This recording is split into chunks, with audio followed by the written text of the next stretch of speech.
ये lesson 9 class 9 के lesson 12 number हम लोग देखेंगे हीरोन का सूत्र। तो हीरोन का सूत्र का फॉर्मूला जो होता है, हीरोन का सूत्र, जिसमें हीरोन का सूत्र का उपयोग करके हम लोग त्रिभुज का क्षेत्रफल जो निकालते हैं, उसका जो फॉर्मूला होता है under root S into S minus A, S minus B और एस माइनस सी। यहाँ पे जो ए दिख रहा है या बी दिख रहा है या सी दिख रहा है, ये त्रिभुज की क्या है? भुजा है। त्रिभुज की क्या है? भुजा है। ए बी सी कहने का मतलब ये हुआ कि त्रिभुज के तीनों भुजा है ना। और यहाँ पे जो त्रिभुज का क्षेत्रफल जो हुआ हीरोन का सूत्र से under root S into S minus A, S minus B, S minus C, यही है ना। तो ये एस को हम लोग अर्ध परिमाप बोलते हैं। क्या बोलते हैं इसको? अर्ध परिमाप। इंग्लिश में हम लोग सेमी पैरामीटर बोलेंगे उसको, है ना। और एस बराबर जो फॉर्मूला होता है, एस बराबर ए प्लस बी प्लस सी बटा में 2। तीनों भुजा को जोड़ करके 2 से क्या करेंगे? भाग। तो क्या होगा? अर्ध परिमाप एस का मान निकलेगा, है ना। तो जनरली ये फॉर्मूला का उपयोग करने का हम लोग को जरूरत क्यों पड़ती है? सबसे मेन पॉइंट यहाँ पे ये है क्योंकि त्रिभुज का अलग अलग प्रकार होता है। समबाहु त्रिभुज होती है, समकोण त्रिभुज होता है, समद्विबाहु त्रिभुज होती है, विषमबाहु त्रिभुज होती है ना। तो त्रिभुज अलग अलग होते हैं। जैसे भी हम त्रिभुज के प्रकार बता रहे हैं, सबसे पहले हम बनाते हैं फिगर ये समबाहु त्रिभुज का। समबाहु त्रिभुज में तीनों भुजा जो होती है वो क्या होती है? बराबर। समबाहु त्रिभुज के तीनों भुजा क्या होती है? बराबर। कोण का नाम देते हैं, ये ए है, ये बी है, ये सी है। अगर इस भुजा की माप 10 सेंटीमीटर है तो इसकी भी माप कितना होगी? 10 सेंटीमीटर। इसकी भी कितना होगी? 10 सेंटीमीटर, ठीक है ना। त्रिभुज में कितने कोण होते हैं? 3 कोण होते हैं। त्रिभुज में कितने कोण होते हैं? 3। और समबाहु त्रिभुज में प्रत्येक कोण का जो मान होता है वो 60 डिग्री होता है, 60 डिग्री होता है और 60 डिग्री। त्रिभुज के तीनों कोणों का योग कितना होता है? 60 डिग्री। त्रिभुज के तीनों कोणों का योग पूछ रहे हैं हम। त्रिभुज के तीनों कोणों का योग कितना होता है? 180। तो समबाहु त्रिभुज में प्रत्येक कोण, प्रत्येक भुजा क्या होती है? बराबर होती है। इसको हम लोग समबाहु त्रिभुज बोलते हैं। एक होता है समद्विबाहु त्रिभुज। क्या होता है? समद्विबाहु। समद्विबाहु त्रिभुज में आमने सामने की जो भुजा होती है वो क्या होती है? बराबर। अगर ये 12 सेंटीमीटर है, ये भी क्या होगा? 12 सेंटीमीटर। अब मान लेते हैं ये 16 सेंटीमीटर है ना। यस। तो ये जो हम लोग फिगर बनाए पहला वाला, ये कौन सा त्रिभुज है? समबाहु त्रिभुज। और ये जो है समद्विबाहु त्रिभुज है। क्या है? समद्विबाहु त्रिभुज। समद्विबाहु त्रिभुज। और ये समबाहु त्रिभुज। समद्विबाहु त्रिभुज में आमने सामने की भुजा क्या होती है? बराबर होती है। मींस अगर ये 12 सेंटीमीटर है तो ये कितना होगा? 12 सेंटीमीटर होगा। और ये आमने सामने का कोण क्या होता है? बराबर होता है, ठीक है। अब जनरली नेक्स्ट त्रिभुज की ओर बढ़ते हैं हम लोग। अगला त्रिभुज होता है समकोण त्रिभुज होता है। समकोण त्रिभुज। कौन सा त्रिभुज? समकोण त्रिभुज में एक कोण का मान 90 डिग्री होता है। कितना होता है? 90 डिग्री। ये कोण का मान कितना हो गया? 90 डिग्री। तो ये क्या कहलाएगा? समकोण त्रिभुज कहलाएगा। नाम देते हैं इसका ए बी सी। इसका भी ए बी सी। जनरली ये जो है क्या कहलाता है? आधार। और ये क्या कहलाता है? कर्ण। और ये क्या कहलाता है? लंब, है ना। ये आधार हो गया, ये कर्ण हो गया, ये लंब हो गया। तो ये समकोण त्रिभुज हो गया। एक होता है विषमबाहु त्रिभुज। क्या होता है? विषमबाहु त्रिभुज। जनरली विषमबाहु त्रिभुज का आकृति यहाँ पे बनाया है। विषमबाहु त्रिभुज में तीनों कोण जो है बराबर नहीं होता, अलग अलग कोण का माप होता है, अलग अलग। जैसे ये ए हो गया, ये बी हो गया, ये सी। ये कौन सा त्रिभुज है? विषमबाहु त्रिभुज। जितने भी त्रिभुज दिख रहे हैं यहाँ पे, चाहे समकोण दिख रहा है, चाहे समद्विबाहु त्रिभुज दिख रही है, चाहे विषमबाहु त्रिभुज दिख रही है, चाहे समद्विबाहु त्रिभुज दिख रही है, सभी त्रिभुज में 3 भुजा दिख रहे होंगे, 3 कोण दिख रहे होंगे। और सभी त्रिभुज के तीनों कोणों का योग 180 डिग्री ही होती है। लेकिन जनरली कॉन्सेप्ट यहाँ पे अलग अलग है। देखो ये जो समबाहु त्रिभुज है, समबाहु त्रिभुज का जो फॉर्मूला होता है क्षेत्रफल निकालने का, कि समबाहु त्रिभुज का क्षेत्रफल क्या होता है, तो √3/4 इंटू क्या बोल सकते हैं इसको हम लोग, भुजा का स्क्वायर। √3/4 इंटू भुजा का स्क्वायर। ये समबाहु त्रिभुज में हम लोग फॉर्मूला लगा सकते हैं, उपयोग कर सकते हैं, ठीक है ना।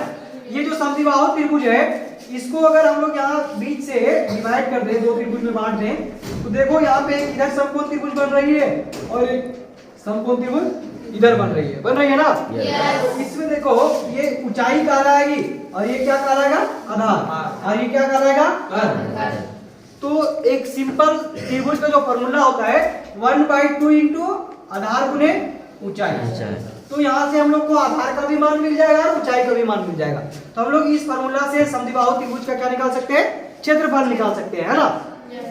इधर का हम लोग क्षेत्रफल निकाल देंगे और उसको 2 से गुना कर देंगे, क्योंकि इसका जितना क्षेत्रफल होगा उतना ही क्षेत्रफल क्या होगा, इसका भी होगा, क्योंकि आमने सामने की भुजा क्या होती है समद्विबाहु त्रिभुज में, बराबर है। और जनरली एक समकोण त्रिभुज इधर बन रहा है, एक समकोण त्रिभुज इधर बन रहा है। बीच से जो हम लोग लंब खींचे हैं, ये दोनों को बराबर भागों में बांटे हैं इस लाइन को।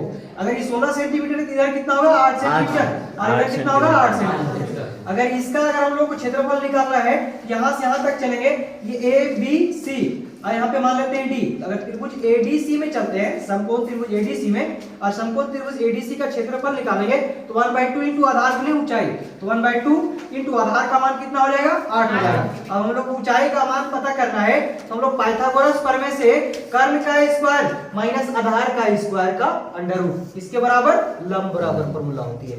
यानी कि AD बराबर जो निकालेंगे वो AC का स्क्वायर माइनस में DC का स्क्वायर का अंडर रूट। तो ये हम लोग का किसका मान निकल जाएगा, लंब का मान निकल जाएगा।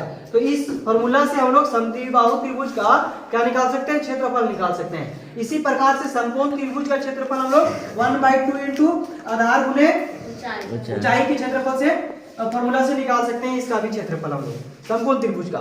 लेकिन जब बात आती है विषमबाहु त्रिभुज का, तो इसमें ना ये फॉर्मूला लगेगा ना ये फॉर्मूला लगेगा, और ये दोनों फॉर्मूला तो एक ही है।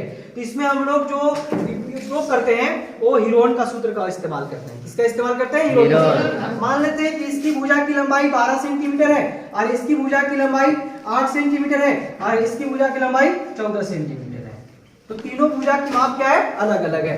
अगर हम लोग यहाँ पे अगर हम लोग बात करते हैं इसका आंसर बनाने का, तो ये √3 यहाँ पे है बाई 4 इंटू भुजा का मान कितना है, 10 का, तो क्या हो जाएगा यहाँ पे 10 का स्क्वायर। तो √3/4 इंटू 10 का वर्ग करेंगे कितना हो जाएगा, 100, और ये 25 चौका कितना हो जाएगा, 100। तो इसका जो क्षेत्रफल निकलेगा 25 √3 सेंटीमीटर में है, तो क्षेत्रफल निकालना है क्या हो जाएगा, सेंटीमीटर स्क्वायर। कोई दिक्कत यहाँ तक नहीं है। उसी प्रकार से अगर इसका अगर हम लोग मान निकालते हैं, तो आधार का मान दिया हुआ है और हम लोग को लंब का मान निकालना है। तो पाइथागोरस प्रमेय से हम लोग जानते हैं कि अगर AD बराबर निकालेंगे तो AC का स्क्वायर माइनस में DC का स्क्वायर का अंडर रूट। AC करने का मतलब कर्ण और DC करने का मतलब आधार, तो और AD करने का मतलब क्या हो गया, लंब। तो लंब बराबर कर्ण का स्क्वायर माइनस आधार का स्क्वायर। तो AC का मान कितना है, 12, तो 12 का वर्ग कर देंगे। DC का मान कितना है, 8, तो 8 का क्या करेंगे, वर्ग कर देंगे, और यह क्या है, अंडर रूट है। तो 12 का वर्ग करेंगे तो 144, और 8 का वर्ग करेंगे कितना हो जाएगा, 64। ये हुआ ना, 144 में से क्या करेंगे, 64 को घटा देंगे, तो 4 में से 4 गया तो 0, और 14 में से 6 गया कितना बच जाएगा यहाँ पे, 8। तो ये क्या है, अंडर रूट में बचेगा ना, AD बराबर। अब इसको 80 को हम लोग जो है कि वर्गमूल, पूर्ण वर्गमूल इसका नहीं होगा, तो इसको हम लोग क्या लिख सकते हैं, 80 को हम लोग अभाज्य गुणनखंड अगर हम लोग करते हैं तो 2 चौका 8, 40 गुना 80, और ये 20 गुना 40, 10 गुना 20, 2 पचे 10, और 5 एकम 5, ये होगा ना। तो 2 और 2, यानी कि हम लोग इसको लिख सकते हैं 80 का अभाज्य गुणनखंड करने के बाद 2 गुने 2 गुने 2 गुने 2 गुने और 5 लिख सकते हैं ना। देखो 2 का जोड़ा बनाएंगे, 2 का जोड़ा बनाएंगे, 1 2 निकलेगा 1, और इसके लिए कितना 2 निकलेगा 1, और अंडर रूट में क्या बच जाएगा, केवल 5, क्योंकि 5 क्या है, अकेले है। ये 2 गुना कितना हो जाएगा, 4, और अंडर रूट में कितना हो जाएगा 5, यानी कि AD का जो मान निकल गया वो 4 अंडर रूट क्या निकल गया, 5, ये निकला ना। तो इसका अगर हम लोग क्षेत्रफल निकालते हैं तो 1/2 इंटू आधार का जो मान है कितना है, 8, और ऊंचाई का मान कितना निकला, 4 अंडर रूट 5, यही निकला ना। देखो ये 2 चौका क्या हो जाएगा, 8, हो जाएगा 2 चौका 8। अब देखो ये 4 चौका कितना हो जाएगा 16 और अंडर रूट में कितना है 5, तो क्षेत्रफल निकाले हैं तो सेंटीमीटर क्या हो जाएगा सेंटीमीटर स्क्वायर, है ना। अब समकोण त्रिभुज का अगर मान लेते हैं कि इसकी ऊंचाई जो है 8 सेंटीमीटर है, ये कितना है 8 सेंटीमीटर और ये 5 सेंटीमीटर है और इसका क्षेत्रफल निकालना है 1/2 इंटू आधार का मान 5 और ऊंचाई का मान कितना है 8, ये कितना हो जाएगा 2 चौका 8 और ये 5 चौका कितना हो जाएगा 20, तो सेंटीमीटर में सब क्या हो जाएगा सेंटीमीटर स्क्वायर, क्योंकि क्षेत्रफल में क्या होती है स्क्वायर लग जाती है। तो यहाँ से हम लोग समबाहु त्रिभुज का क्षेत्रफल भी निकाल दिए, समद्विबाहु त्रिभुज का भी क्षेत्रफल निकाल दिए और समकोण त्रिभुज का भी क्षेत्रफल निकाल दिए। अब बात आती है विषमबाहु त्रिभुज का, तो ना ये फॉर्मूला लगेगा ना ये फॉर्मूला लगेगा, तो इसके लिए हम लोग किसका इस्तेमाल करेंगे हीरोन के सूत्र का इस्तेमाल करेंगे। और यहाँ हम लोग देखेंगे तो ए बराबर हम लोग को कितना हो जाएगा 12 सेंटीमीटर, ए का मान कितना हो जाएगा 12 सेंटीमीटर और बी का मान कितना हो जाएगा 8 सेंटीमीटर और सी का मान कितना हो जाएगा 14 सेंटीमीटर, ये होगा ना। अब हम लोग क्या निकाल लेंगे अर्ध परिमाप निकाल लेंगे, क्या निकाल लेंगे अर्ध परिमाप। तो ए का मान है ना, तो ए का मान कितना है 12 और बी का मान कितना है 8 और सी का मान कितना है 14, बटा कितना है 2, 12 8 कितना हो जाएगा 20 और 20 को 14 से जोड़ेंगे कितना हो जाएगा 34 बटा में 2 और ये 17 गुना कितना हो जाएगी 34, तो एस का मान कितना निकल गया, एस का मान कितना निकल गया 17, एस का मान 17 निकला ना। और क्षेत्रफल का फॉर्मूला यही होता है ना under root S into S minus A S minus B और एस माइनस सी।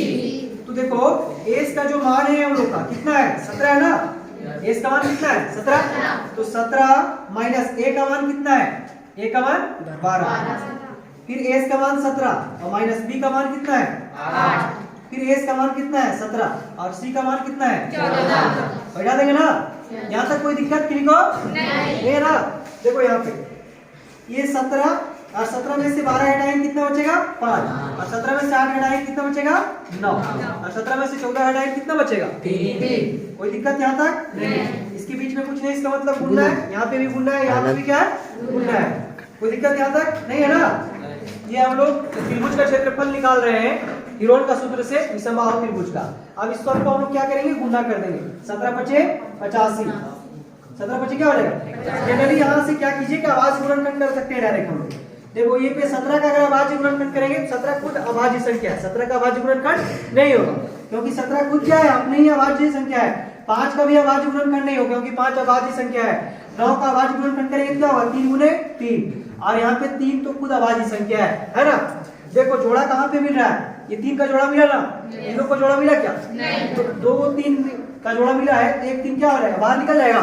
अब देखो यहाँ पे अंडर रूट में क्या बच जाएगा 17 गुने 5 गुने 3 यानी कि 17 पचे 85। अब 85 को कितना से गुना कर देंगे 3 से, 3 पचे 15 के 5, 3 या 24 सारे कितना हो जाएगा 25, तो कितना अंडर रूट में हो जाएगा यहाँ पे 255, कितना हो जाएगा 255। क्षेत्रफल निकाला है ना तो सेंटीमीटर स्क्वायर, ये क्या हो जाएगा इसका आंसर। कोई दिक्कत यहाँ तक नहीं है।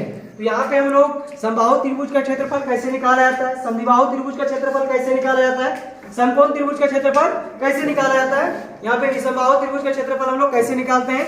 तो समबाहु त्रिभुज में अंडर रूट 3/4 इंटू भुजा का स्क्वायर होता है और इस त्रिभुज में इस फॉर्मूला का भी उपयोग कर सकते हैं। कारण ये है कि इसको भी हम लोग क्या करेंगे बराबर 2 भागों में बांट देंगे अगर ये फॉर्मूला याद ना रहा तो, है ना।